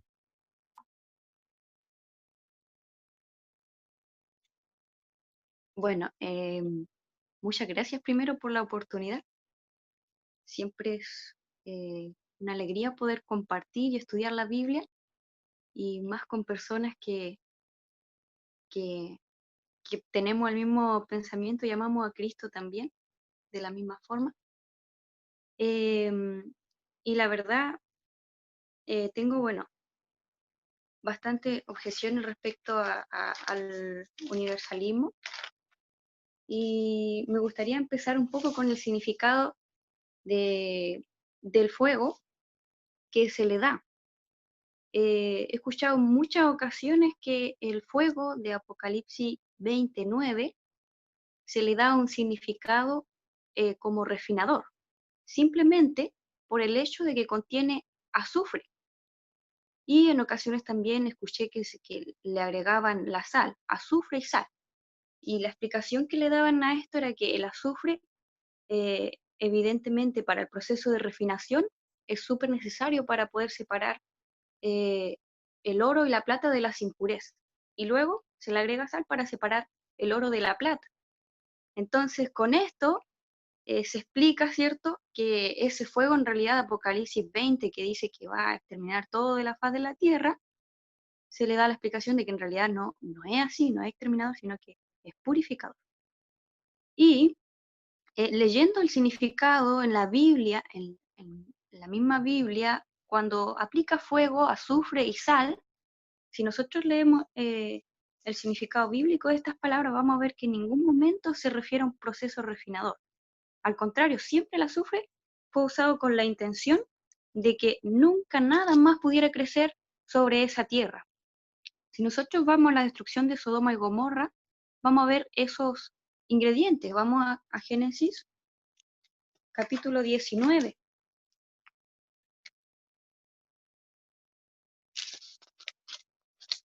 Aquí tenemos la destrucción de Sodoma y Gomorra, y tenemos claramente que se utiliza fuego, azufre y sal.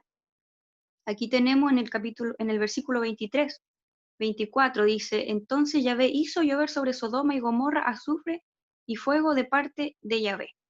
En esta ocasión solamente sale azufre y fuego, y vemos también que dice que arrasó aquella ciudad y toda la redonda con todos los habitantes de la ciudad y la vegetación del suelo. Y vemos que respecto a esto mismo, en Deuteronomios capítulo 29, 23, vemos una misma referencia a ese mismo fuego, y dice así, 29, 23, Deuteronomios, dice 29, 23. Dice, su tierra no es más que azufre y sal, un brasero. Nadie podrá sembrar, nada germinará ni hierba alguna crecerá en ella, como en la catástrofe de Sodoma y Gomorra. Adma y Seboín que Yahvé asoló, lleno de ira y furor. Entonces vemos aquí que cada vez que la Biblia utiliza el fuego, azufre y sal, es con el objetivo de que nunca nada más crezca sobre esa tierra, ninguna semilla germine. Entonces tiene claramente un significado de exterminación, no de refinación, claramente. Incluso en Lucas, capítulo 17, 29, vuelve a reafirmar lo mismo respecto a Sodoma y Gomorra. Si lo buscamos también, vamos a encontrar exactamente lo mismo, de que nada germinó después, 17, 29. Y dice, pero el día que salió Lot de Sodoma, llovió fuego y azufre del cielo que destruyó a todos. Por lo tanto, nada quedó en esa tierra de Sodoma, porque todo fue destruido. ¿Y qué fue utilizado? Fuego y azufre. Estos dos implementos que en la Biblia se utilizan nunca con el objetivo de refinar. Por lo tanto, bíblicamente está clarísimo que ese fuego de Apocalipsis 20 es exterminador, destructor y no refinador. Otra característica que me llama la atención es que cada vez que se aplica fuego consumidor en la Biblia, fuego exterminador, se aplica solamente para los perdidos y cuando ya no hay más tiempo de gracia. Es el único momento en que se utiliza un fuego consumidor. Pero cuando la Biblia se refiere a fuego refinador, solamente se utiliza en el contexto de los hijos de Dios. Y siempre dentro del tiempo de gracia. Después del tiempo de gracia no hay más mención de un fuego refinador, porque ya está todo dicho ya. Por lo tanto, no hay más refinamiento. Y eso se explica muy bien en Malaquías 3, que es justamente el texto que utilizan muchos universalistas para apoyarse, pero si leemos el contexto con cuidado, Malaquías 3, nos vamos a dar cuenta que no tiene ninguna relación con el fuego consumidor, porque de hecho aquí mismo lo dice, que es un fuego refinador, y dice 3.1, si leemos el contexto dice así, voy a enviar a mi mensajero a allanar el camino delante de mí. Primero tenemos que ver a qué se aplica esta profecía. Si nosotros leemos el contexto, vemos que el pueblo de Israel estaba cansado, dice, porque el malvado salía impune. Dice, ¿por qué mejor no hacemos el mal si total el malvado prospera en esta tierra? Entonces dice, ¿dónde está el Dios justo? Dice en el capítulo 2, versículo 17. Al final dice, ¿dónde está el Dios justo? Y entonces dice que el Señor le responde de inmediato y les dice, voy a enviar a mi mensajero a allanar el camino delante de mí. Y esta profecía se aplica claramente a Elías, ya que Jesús mismo la declara como que es de Elías. Les dice en Mateos 11, versículo 10, Jesús les dice, este es el mensajero que va delante de mí para allanar el camino. El texto Malaquías 3:1 estoy leyendo ahora. Voy a enviar a mi mensajero a allanar el camino delante de mí. Ese texto claramente se refiere a Elías. ¿Y cómo lo sabemos? Porque Jesús mismo aplica esta profecía a Elías. Luego, obviamente, después de Elías sabemos que viene Jesús, porque Elías venía a preparar el camino de Jesús. Dice, y enseguida vendrá su templo, y el Señor a quien vosotros buscáis, y el ángel de la alianza que tanto deseáis, ya llega, dice Yahvé de Sebaot. Y el ángel de la alianza en varias ocasiones se menciona en la Biblia como Yahvé. Por ejemplo, cuando el ángel pelea con Jacob, vemos claramente que después él le aclara y le dice he peleado con Dios. Entonces, vemos que en muchas ocasiones se representa a Yahvé como el ángel de la alianza. Entonces, vemos que el capítulo 3 se refiere a una profecía evidentemente mesiánica. Está hablando de la primera venida de Cristo. En ningún momento veo yo que esté hablando de la segunda venida, porque el contexto es claro. Y dice, ¿quién podrá soportar el día de su venida? ¿Quién se tendrá en pie cuando aparezca? Porque será como fuego de fundidor y lejía de lavandero. Vemos entonces que es un fuego refinador. Y para que ustedes puedan ver, dice en el versículo 3, se sentará para fundir y purgar. Purificará a los hijos de Leví. ¿Dice acaso purificará a Satanás y a sus ángeles? No. ¿Purificará a los malvados, a los perdidos? No. Dice, purificará a los hijos de Leví, o sea, a su pueblo. Los hijos de Leví eran los sacerdotes. O sea que este fuego refinador, esta lejía de lavandero se aplica solamente al pueblo de Dios. En ningún momento se aplica a los malvados, a los arrogantes, a los que perseveran en su pecado. Entonces después dice, los acrisolará como el oro y la plata, y serán quienes presenten a Yahvé oblaciones legítimas. Importante detalle. Y luego tenemos que más adelante, de que él ya termina esta idea Malaquía, dice, entonces se complacerá Yahvé en la oblación de Judá y de Jerusalén, como en los días de antaño, como en los años remotos. Y luego ya empieza otro contexto y también en el mismo capítulo Malaquías nos habla de la segunda venida. Y habla del juicio final cuando él se presenta para juzgar, dice, a los hechiceros y adúlteros. Y respecto a esto, Elena G. de White es súper clara, muy clara cuando ella dice en el conflicto de los siglos, página 400, a ver, aquí lo tengo marcado.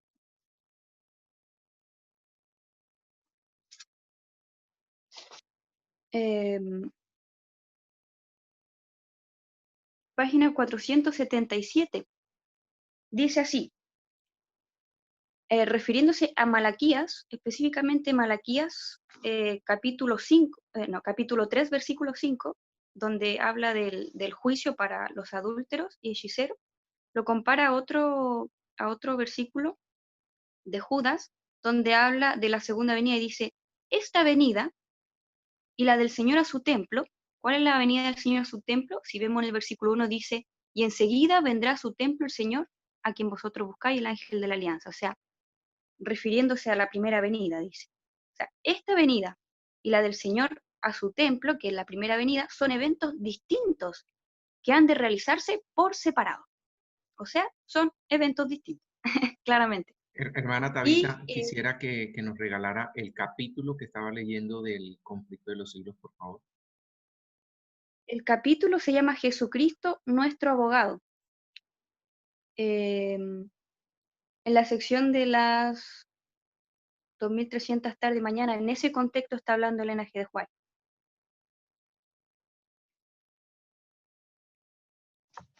Gracias, hermana. ¿Sí? Ah, sí, aquí está.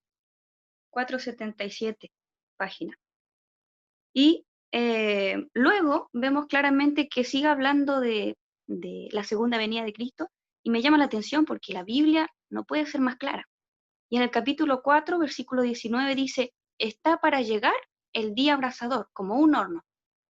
Todos los arrogantes y los malvados serán como paja y los consumirá el día que viene, dice Yahvé de Sebaot, hasta no dejarles raíz ni rama. ¿Quiénes van a ser, dice, consumidos el día que viene? Su raíz y rama, todos los arrogantes y los malvados serán como paja. ¿Los hijos de Dios? No, los malvados sí. Entonces vemos que el fuego consumidor y exterminador se aplica específicamente a los perdidos, después del milenio, cuando es la última resurrección y son resucitados, ¿cierto? Solamente ya para ser exterminados.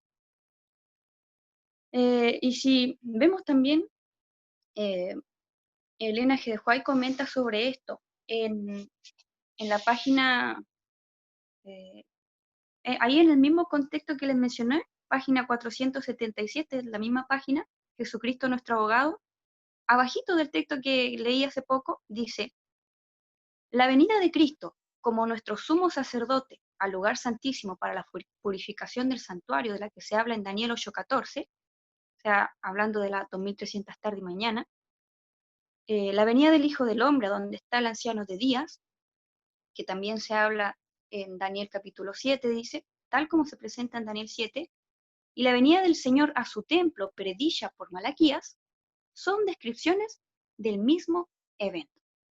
Entonces queda clarísimo que este texto solo se puede aplicar para la primera venida y también para el tiempo de purificación del pueblo, ¿cierto? Lo que hablaba nuestra hermana Catherine, que hablaba, ¿cierto?, del proceso de purificación, del tiempo de intercesión de Cristo, donde todavía tenemos oportunidad de ser refinados. Y ahí entra también todo el tema del santuario, muy interesante.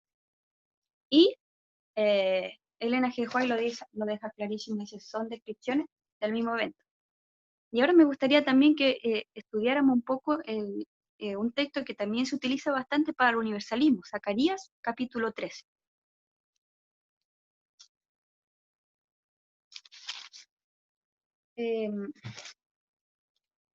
Tenemos aquí Zacarías capítulo 13, versículo 7 al 9. Este versículo se explica de una manera bien tergiversada y muy forzada, encuentro, porque según un universalista, en capítulo 13, versículo 8, cuando dice aquí, en toda esta tierra, 2/3 serán exterminados. Ellos le dicen, exterminado, perecerán, dicen otras versiones. Bueno, ¿usted se acuerda del texto que dice Juan, donde dice, con Cristo soy juntamente crucificado, con Cristo soy juntamente muerto? Entonces, ¿qué dice aquí? 2/3 serán exterminados. Eso se está refiriendo, según ellos, se está refiriendo a los que son muertos con Cristo. Entonces, pero queda otro tercio, y ese tercio que queda, que son los perdidos, van a ser refinados, van a ser purgados, y dice que invocarán el nombre de Dios y Dios les responderá. Pero si nosotros leemos el contexto, claramente hay que tener bastante imaginación para aplicar un texto de esa perspectiva. Porque si leemos el contexto, dice en el versículo 7, al final del versículo 7 dice, hiere el pastor que se dispersa en la oveja. ¿Por qué menciono esto? Porque Jesús mismo, de su boca, dijo estas palabras en Mateo capítulo 26, 31. Dice el Señor que Él iba a ser herido y sus ovejas iban a ser dispersadas. O sea, Él aplica esta profecía, la aplica a sí mismo. Y cuando dice, yo volveré mi mano contra los corderos. Es muy interesante porque uno dice, ¿cómo el Señor va a volver su mano contra los corderos? Pero vemos que la justicia de Dios es misteriosa para nosotros muchas veces, pero se explica claramente en el capítulo 14, versículo 2 de Zacarías, y dice, yo reuniré a todas las naciones para que ataquen a Jerusalén. La ciudad será tomada, las casas saqueadas y las mujeres violadas. La mitad de la ciudad partirá al cautiverio, pero el resto del pueblo no será extirpado de la ciudad. Entonces dice que cuando el Señor dice, yo volveré mi mano contra los corderos, después claramente se explica cuando dice que Él iba a reunir todas las naciones para que ataquen a Jerusalén. Y luego dice, en toda esta tierra, 2/3 serán exterminados. Y dice, y el otro tercio quedará en ella. Y si vemos en el versículo 2, dice claramente, la ciudad será tomada, las casas saqueadas, y las mujeres violadas, dice, la mitad de la ciudad repartirá al cautiverio, pero el resto del pueblo no será extirpado de la ciudad. Hay un remanente. Por lo tanto, cuando aquí dice, y el otro tercio quedará en ella, se refiere claramente al remanente de Dios, a los hijos de Dios que van a ser cuidados, ¿cierto? Van a permanecer vivos, y dice que ese resto lo va a meter en el fuego, lo purgará como se purga la plata, lo refinará como se refina el oro, ellos invocarán mi nombre y yo le responderé, y diré, este es mi pueblo, y él dirá, Yahvé es mi Dios. Y sabemos, ¿cierto?, que se explica claramente porque cuando el Señor vino a la tierra, ¿cierto?, después de que Él ascendió al cielo, vino, todos sabemos que después de eso, vino la invasión a Jerusalén. Y esa fue una prueba de fuego y refinación para los hijos de Dios.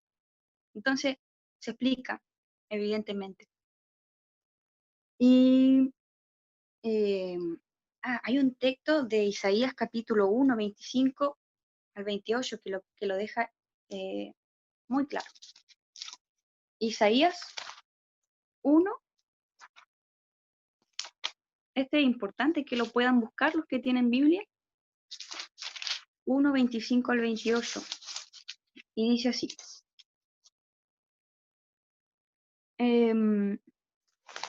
Respecto a cuando el Señor dice, volveré mi mano contra los corderos, el Señor es enfático cuando dice aquí, volveré mi mano contra ti, y purificaré al crisol tu escoria, hasta quitar toda tu ganga, dice aquí.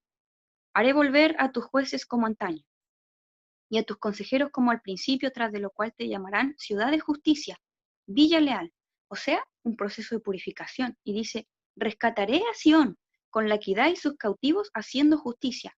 Rescatará a sus hijos, dice. Voy a rescatar a Sión. Pero después dice, pero rebeldes y pecadores serán quebrantados a una. Los desertores de Yahvé desaparecerán. Qué clarísimo los dos grupos. Los hijos de Dios son refinados y son puestos en pie, dice, se les dará fuerza, y serán como jueces, como antaño, dice, una ciudad de justicia, pero, dice, los rebeldes y pecadores serán quebrantados y desaparecerán de la tierra. ¿Qué más claro? Después tenemos otro texto que es muy utilizado también por el universalismo, que se encuentra en 1 Corintios, capítulo 3.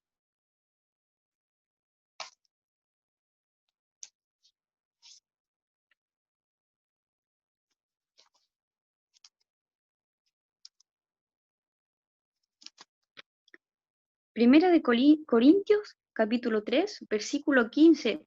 He visto que en muchas ocasiones es utilizado por este movimiento, cuando dice, mas aquel cuya obra quede abrazada, sufrirá el castigo. Él, no obstante, quedará salvo, pero como quien escapa por el fuego. Entonces ellos dicen, ¿cierto?, que claramente ellos van a pasar por el fuego, pero van a salir ilesos. Y cuando nosotros leemos el contexto de este versículo, nos damos claramente cuenta que Pablo se está refiriendo a su iglesia. Cuando nosotros vemos el contexto, antes había una discusión, porque algunas personas decían, yo soy de Apolo, yo soy de Pablo. Y cuando llega Pablo les dice, nosotros solamente somos colaboradores de Dios, plantamos, dice, pero Dios es el que da el crecimiento. Dice, nadie es de Apolo ni de Pablo, sino que somos de Cristo, en ese contexto. Y el Señor, Pablo, tratando de explicarle eso, les dice, nadie puede poner, en el versículo 11, nadie puede poner otros cimientos que los ya puestos, Jesucristo.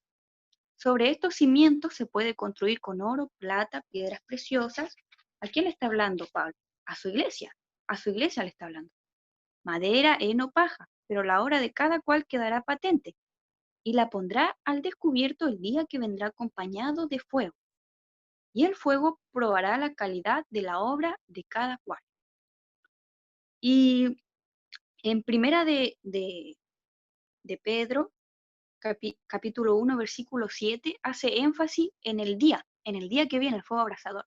Y Pedro también aconseja, dice que cada uno pueda correr la carrera de la fe. Vamos a primera de Pedro.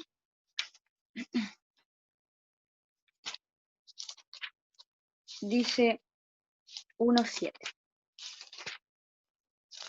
Se complementa muy bien porque dice, de este modo, cuando Jesucristo se manifieste, la calidad probada de vuestra fe, más preciosa que el oro perecedero que es probado por el fuego, se convertirá en un motivo de alabanza, de gloria y de honor.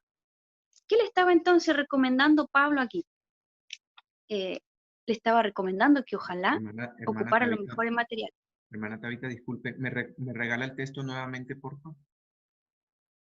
Primera de Pedro Ujú. 1:7. Ok, gracias. ¿Sí? Entonces dice que justamente Pablo aquí está hablando de la construcción de nuestra obra. Entonces dice en el versículo 14, después, volviendo a Primera de Corintios 3, 15, 14, dice, aquel cuya obra construida sobre los cimientos resista, recibirá la recompensa. ¿Cierto? Hablando de los que han utilizado los mejores materiales para construir su obra. Entonces dice, recibirá la recompensa y va a resistir el momento de la prueba. Por eso es que en Primera de Pedro se nos aconseja claramente, dice, cuando Cristo se manifieste, va a ser probada la calidad de vuestra fe. Entonces, esto es como una prueba, nosotros lo vemos evidentemente que es una prueba de nuestra fe. Y después de esta prueba viene claramente la venida del Señor. Y dice, mas aquel cuya obra quede abrazada sufrirá el castigo. Él no obstante quedará salvo, pero como quien escapa del fuego. En mi Biblia hace una aclaración refiriéndose a que esta expresión de como quien escapa del fuego se refiere a una salvación apurada, como de quien escapa de un incendio a través de las llamas. Es una expresión que se utiliza para decir que muchos que no se prepararon con anticipación, va a ser para ellos mucho más difícil salvarse y van a ser salvos como por el fuego, o sea, como de último momento, una salvación muy apurada.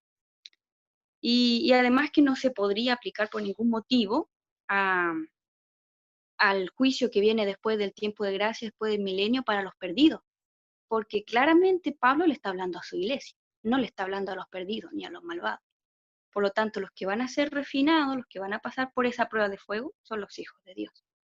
Y está clarísimo. Después vemos, ¿cierto?, que, bueno, vemos claramente los dos tipos de creyentes. Una obra construida sobre cimientos firmes que va a resistir, y los que construyen sobre una base inestable, dice que van a sufrir el castigo, pero también se salvarán, aunque con más dificultad. Entonces, bueno, antes, ya Yo para culminar. quisiera ¿Sí? hacer una aclaración aquí en el texto. Todos están edificando sobre el mismo fundamento que es Cristo, solo que con elementos diferentes. O sea, pero todos los que mencionó Pablo en estos versículos están edificando sobre el fundamento que es Cristo, sobre la roca. O sea que en última, si yo edifico sobre la roca con elementos que de pronto pueden ser dudosos, de pronto, bueno, seré salvo, pero como quien se salva lo último de un fuego, como si lo sacaran de un fuego en última instancia. Entiendo lo que quieres decir, Tabita. O sea, aquí solo está hablando de los que edifican sobre el fundamento que es Cristo. Amén. Justamente. Qué bueno que hace esa aclaración, hermano. Muchas gracias. También, ya para terminar, me gustaría mencionar un texto que no sé si ustedes lo han mencionado aquí ya en estas reuniones de el conflicto de los siglos. Hay un capítulo en el conflicto de los siglos, aquí lo tengo marcado en la página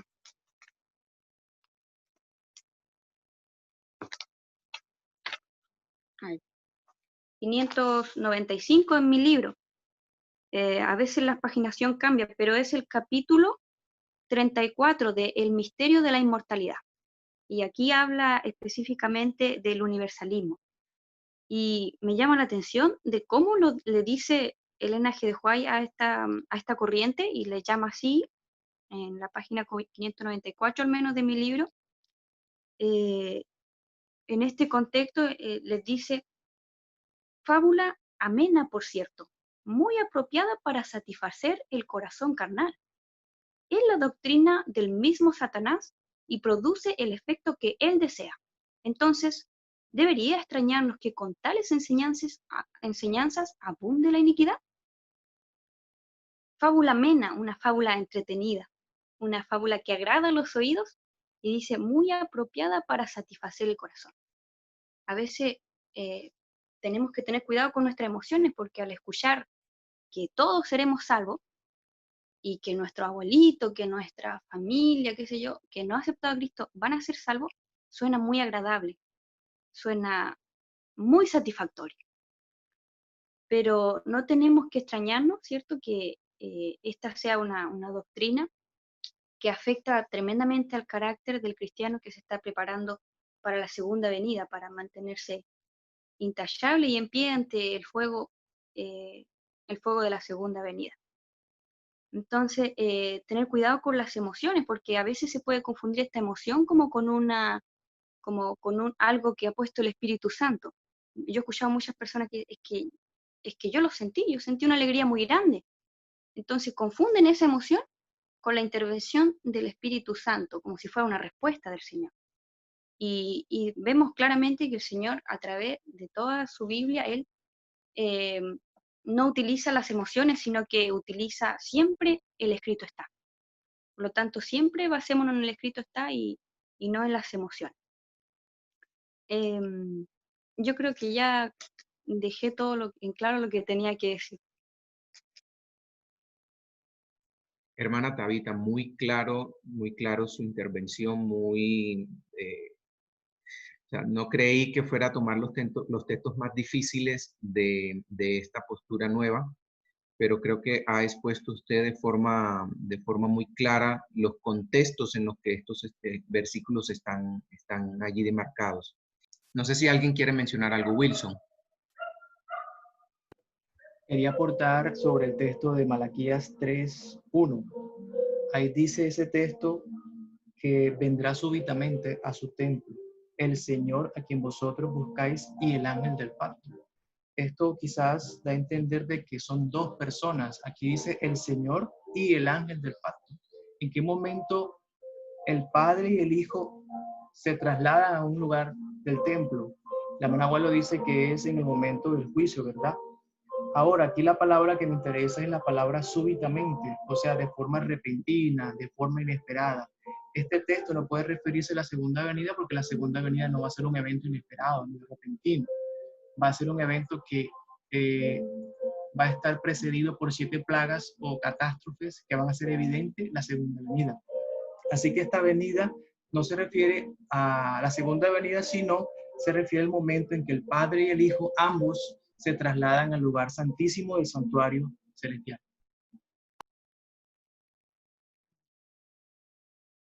Gracias, Wilson.